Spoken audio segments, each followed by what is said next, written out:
Hello students. It is nice to meet you again, and I hope you have listened to the previous two lectures on monitoring and evaluation. This current presentation is again going to talk about monitoring and evaluation. I understand that you are already familiar with the distinctions between monitoring and evaluation, which we have outlined during our previous lectures. And you would remember that monitoring is more about process evaluation and or process measurement. How do we understand and monitor the particular process of a particular campaign which is going on? And evaluation is about impact assessment. So you understand the distinctions between monitoring and evaluation. In today's lecture, we are going to discuss about implementing a monitoring and evaluation plan. So when we talk about monitoring and evaluation, it is obviously essential that we will need to write it down in a proper descriptive manner as a monitoring and evaluation plan. So how do we go about writing a monitoring and evaluation plan? What is it all about?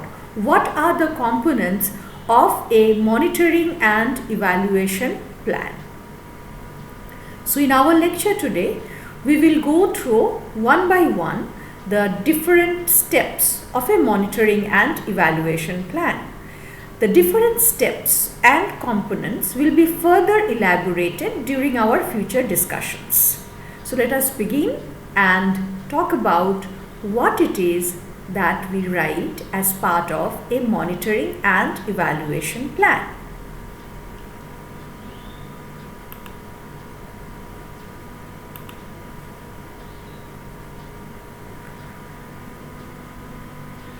So monitoring and evaluation is the fundamental document. This plan document is the fundamental document that details a program's objectives, the interventions developed to achieve these objectives, and describe the procedures that will be implemented to determine whether or not the objectives are met. So for any campaign that we are designing, obviously we would have certain objectives to be achieved at the end of the program. So a monitoring and evaluation plan talks about or describes these objectives, talks about the procedures which will be adopted in order to achieve those objectives, and what procedures will be implemented in order to determine as to whether or not the objectives have been achieved. So it's not just essential to talk about the objectives. How are we going to measure or identify at the end of a program that the objectives have been actually achieved and that the objectives have been achieved due to the current or the present intervention. That's all that monitoring and evaluation is all about. It shows how the expected results of a program relate to its goals and objectives. So now we cannot have certain results which were not there in the initial objectives. So the results and the objectives or the goals have to be connected to each other. So we should have a very clear guideline right in the beginning, and it is this guideline which is spoken of or which is detailed in a monitoring and evaluation plan. It describes the data needed and how this data will be collected. So when we are saying that we have to match the objectives with the activities to be carried out and with the goals which are already set. So if we are going to do this, how are you going to do this? What is going to be measured? How it is going to be measured? What is the frequency at which this data will be collected? From where will this data be collected? So all of that is detailed in the monitoring and evaluation plan. How this data will be analyzed? How this information will be used? Now you do a monitoring and evaluation. You cannot just sit with that data. what happens after you have understood the entire monitoring process? What happens after you have evaluated your program? What happens to that data? How will that data be used? How will that data be circulated or shared with others or stakeholders?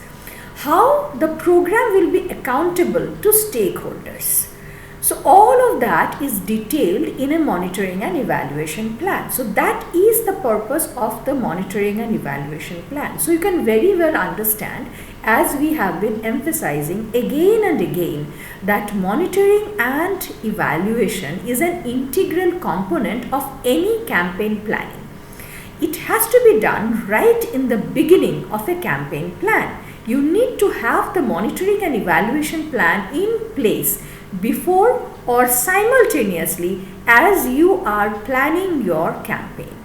It is the framework, it is the baseline, it is the skeletal, it is the foundation on which any campaign has to be based. Without an integral and integrated monitoring and evaluation plan, there is no way that a campaign can continue in the desired direction and you can assess the impact of any campaign that you have carried out in the field. So now let us proceed to understand what are the different components of a monitoring and evaluation plan. So these are the components of a M&E plan. First, like any document, any plan document which we write, we will need to have an introduction. So in our subsequent slides, we will get into what would be there in the introduction, what do you write as part of the introduction. So we'll talk about that.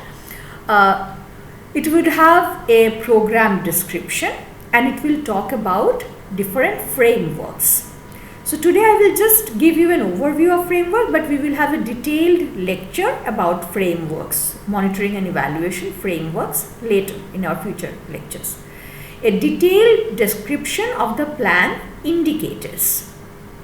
So what will be the indicators by which we will do all our measurement?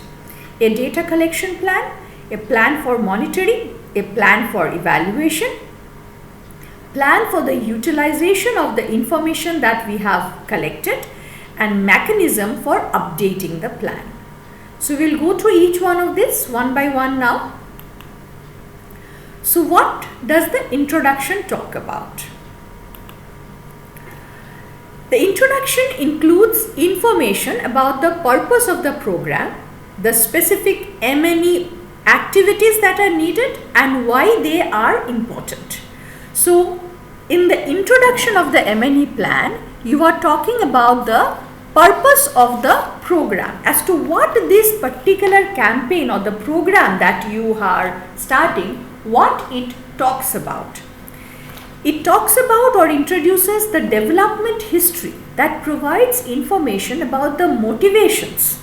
So what are the motivations as to why this particular intervention is essential? What have been the motivations? What have been the requirements in order to embark upon this particular program that you are planning to do? Motivations of the internal and the external stakeholders. So essentially, obviously, we are identifying the different stakeholders for a particular program and what are their respective motivations. So the stakeholders here can be the community, the funding agencies, the government. There can be multiple stakeholders. So it's important that we identify the stakeholders and what have been their motivations in order to embark upon this particular program, and the extent of their interest, commitment and participation. So who is participating in which role, what is their commitment, what is their investment, what is their interest. So this introduction basically is a background description as to what all has gone into or what all has happened before we are starting the program. Why are we starting the program? What is the rationale for a particular program? Who are the people involved? What are the activities which are being planned? So all of these things are included in the introduction of the M&E plan. Next, we come to the program description. So program description and framework, that's what we are going to talk about. So what is there in the program description? It talks about a problem statement. Now what do we understand by a problem statement here? So this problem statement identifies the specific problem to be addressed. So there is a particular issue, there is a particular problem at the field which you are trying to address as part of the particular campaign that you have taken up. So this identifies the specific problem to be addressed. So it is a concise statement which provides information about the situation that needs changing. So what is the change that we are looking at? So this is a particular situation which requires changing. Who it affects. So whenever a change is brought about, who is going to be affected by that, the causes of that particular problem, and the magnitude and its impact on the society. So this is explaining the particular problem, the issue that we are dealing with, who are the people involved in that problem. So we are going to talk about that and who this particular problem is impacting, and if a particular campaign is being carried out, how it is going to impact the society. So that's the problem statement. Then we talk about the program goals and the program objective. So a program goal is a broad statement about the desired long-term outcome of the program. Now we will talk about the differences between outcome, output and all of that. I'll explain to you all of that later on, but let us understand here that a program goal is a broad statement about the desired long-term outcome. So once the campaign is over, what are we going to leave to a particular community, leave with a particular society? What is the long-term impact of a particular program? So it's going to talk about the long-term outcome of the program. So in terms of like it improves the entire reproductive health of women, or it's a long-term thing which is there. So that is the program goal. What is the goal of a particular program? The long-term goal of a program that needs to be identified. Objectives, we have always discussed about it, are statements of desired, specific and measurable program results. So what are those small steps or the small steps which are measurable through which we will be able to achieve the goal? So we have always understood that a goal, like we have talked about the aim of a research problem. So the goal statement is a broad statement, like we write the aim of a particular program. And the objectives are the specific steps, the measurable steps through which we are able to achieve the goal. So which requires that the goal needs to be broken down into sub-objectives which need to be smart. So the objectives have to be smart, and if you remember, we have always discussed about how do we talk about smart objectives. Now what are the smart objectives? Means that the objectives are specific, they are measurable, they are appropriate, realistic and timely. We have discussed about smart objectives earlier. So is the specific, that means is the desired outcome clearly specified, measurable? Can the achievement of the objective be quantified and measured? So the objectives need to be measurable. Are the objectives appropriate? That means is the objective appropriately related to the program goal? Is it appropriate? Is it related to the program goal? Is it realistic? That means can the objective realistically be achieved with the available resources within the available time? Timely? In what time period will the objective be achieved? So the objectives connected to the goal have to be the SMART objectives. Next comes descriptions of the specific interventions to be implemented. So the program description also includes the specific interventions to be implemented. This is like talking about the different activities, their duration, the geographic scope and the target population. So we need to talk about what are we going to do as part of the particular campaign. who are the people with whom we are going to be involved, what is the geographical scope, and what is going to be the time period for that engagement, who are the target population. So the description of the specific interventions to be implemented. So what are the activities which are going to be implemented? So you can connect it basically that when you are planning your campaign, what all activities which you have planned as part of the campaign are to be mentioned here. So description of the specific interventions to be implemented. Then we are going to talk about the resources, the different resources which will be needed, including the human resources, the financial resources, and the infrastructure resources in order to carry out the activities which have been outlined in the previous point, the description of the specific interventions. So the resources which will be required need to be identified here.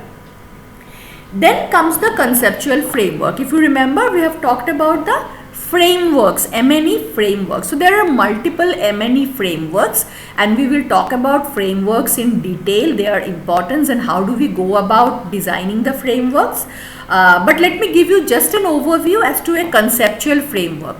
I believe you are familiar with the terminology when we usually talk about concept mapping. I don't know whether you are familiar with the term concept mapping.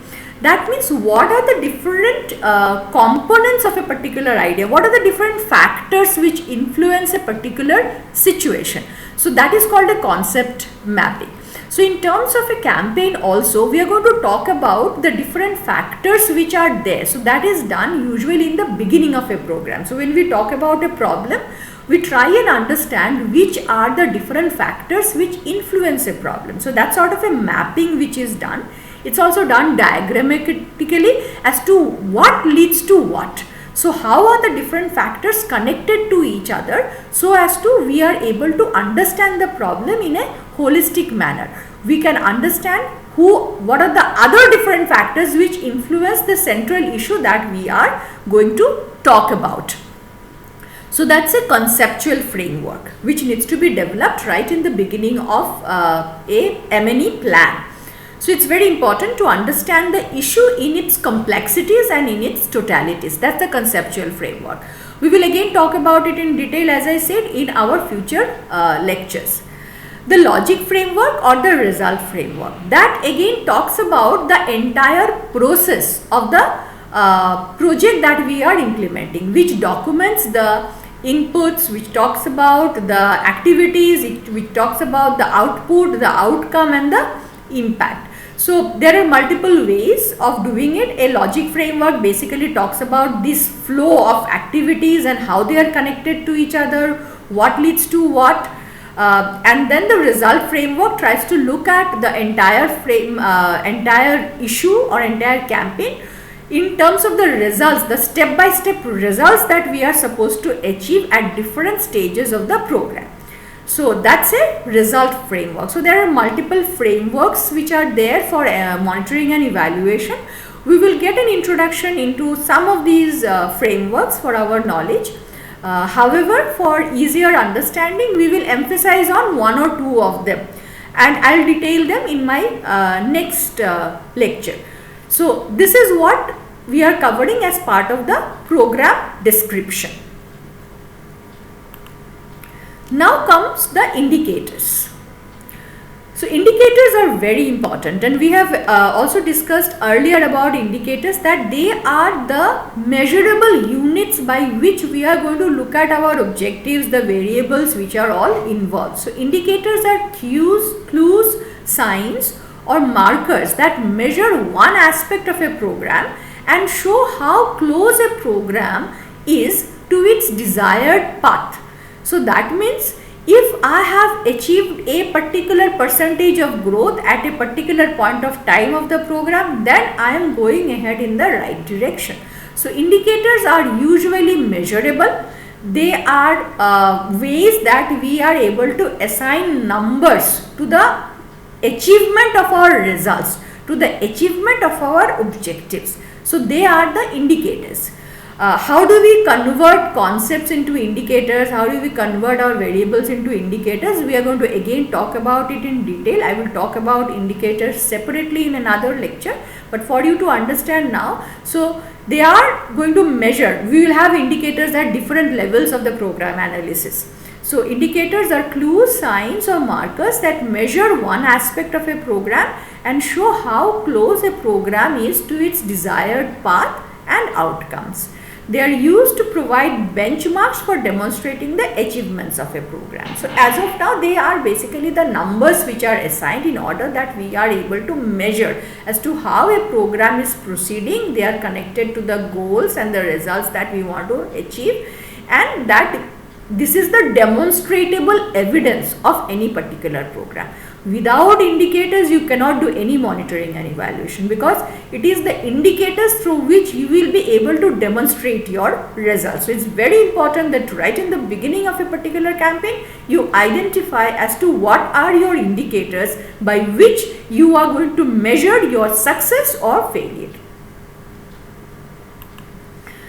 Then data collection. So you have to identify as part of the MNE plan which are going to be your data sources. So sources can be sometimes the government records, it can be the statistics that you or data that you collect from the field, it can be demographic data, there can be multiple sources of data.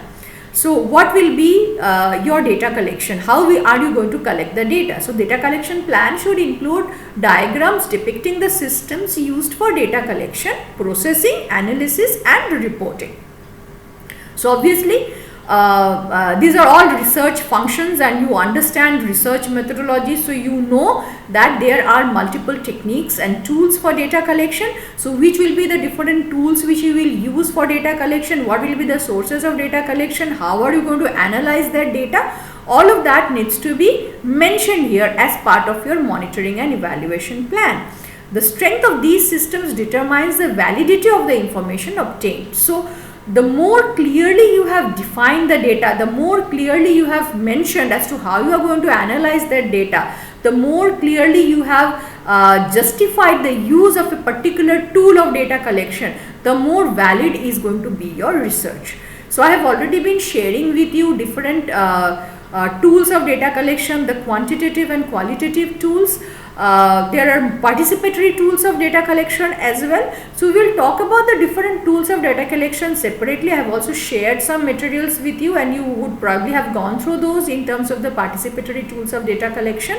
I will also share some few other materials which will help you to understand that in terms of data collection there are multiple philosophies, like in terms of there are some scholars who talk about quantitative data collection, some scholars who talk about qualitative data collection, some scholars who talk about a participatory process of data collection at the different stages of the program.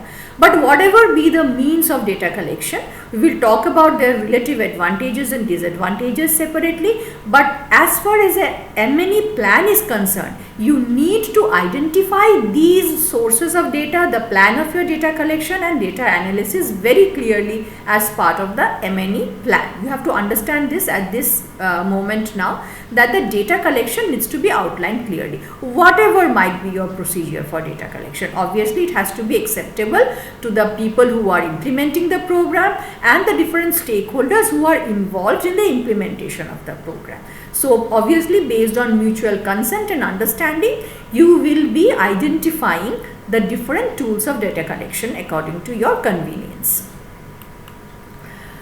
Then comes the monitoring plan. So the specific program components that will be monitored, such as provider performance or the utilization of resources. So this talks about which will be the different specific components which will be monitored. So you understand that monitoring is happening during the process of the program.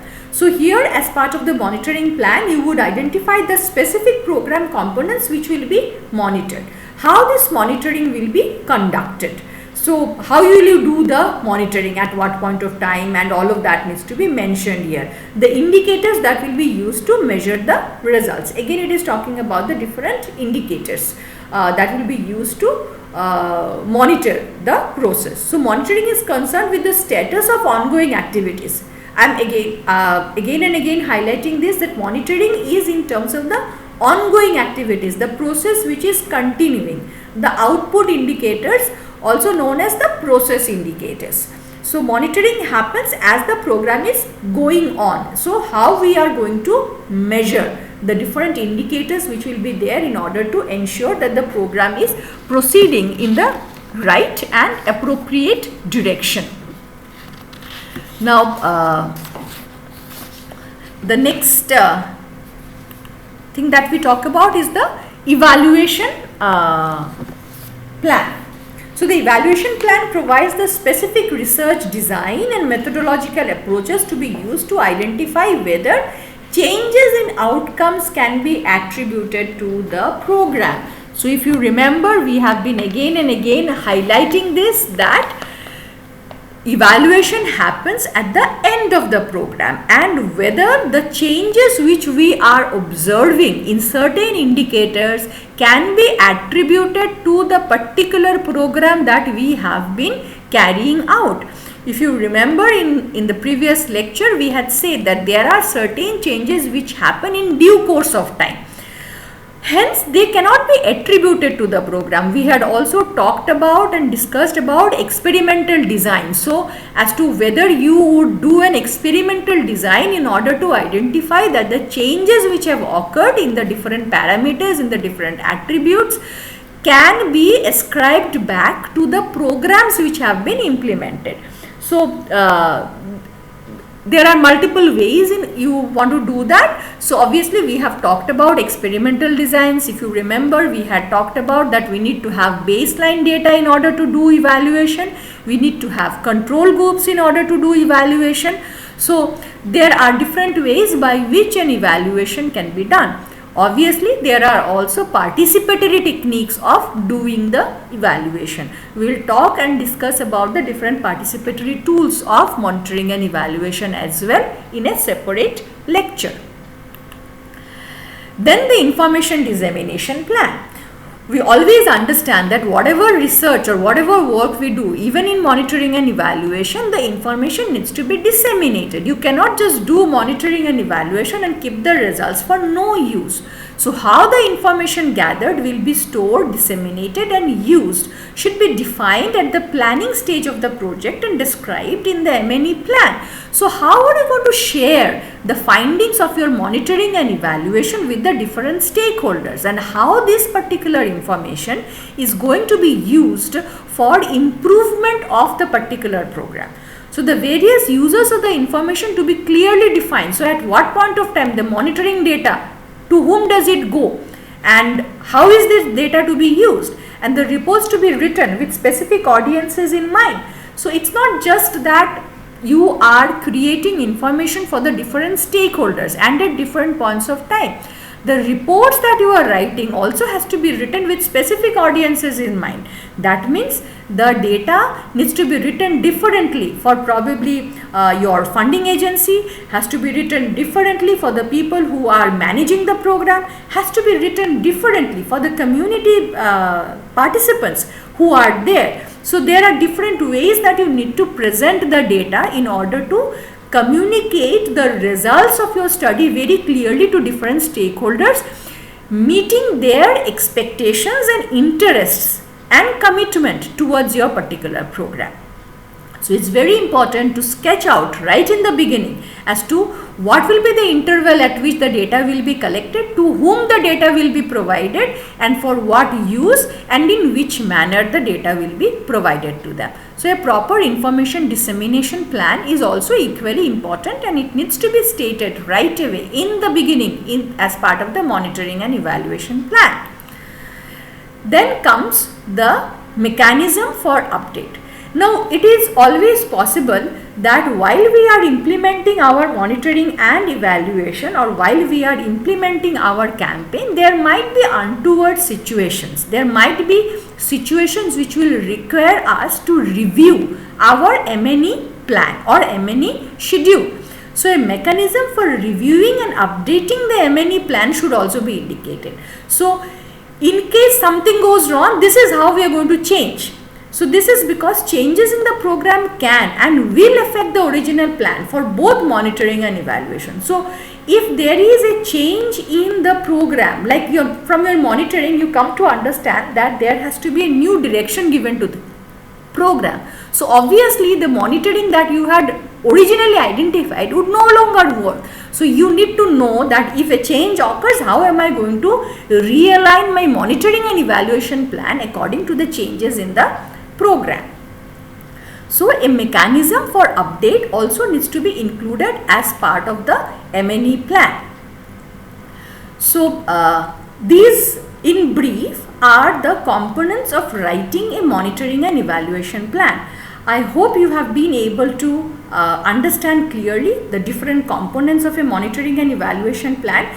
If you are to draw similes as to how we write a research synopsis, there are important similarities that you can draw as part of an M&E plan that we write, but obviously this is as part of a practical campaign which is being introduced into a field situation.